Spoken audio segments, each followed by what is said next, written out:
شيركو الاخ الكابتن حسين مرشدي قبل المباراه كان حديث بتصريح له انه عدم تواجد المنتخب الوطني اثر على نفسيته كلاعب.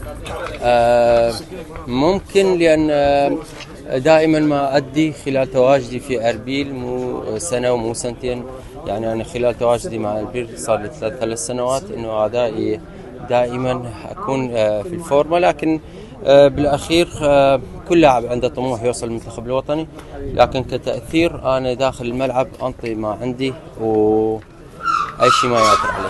شيركو صار حق ممكن انت ابدعت من منتخب الناشئين في 2013 بدايه مسيرته الكل نعم. يتذكرها في كاس العالم في اسيا، نعم. لكن ممكن الكل اتفق على انه شيركو انظلم في فترات كثيره هذه السنوات كلها. شوف انا اختارت طريقه صعبه في عالم كره القدم، اختارت اوروبا وفي سن صغير جدا، فهذا كثير يعني اخذ من وقتي كثير لكي اتعلم اسس كره القدم صحيحه من البدايه، اخذ من وقتي كثير، ورغم الاصابه اللي تواجدت في سويسرا هذا هم اخذ من وقتي كثير، لكن كل الحال الحمد لله والشكر.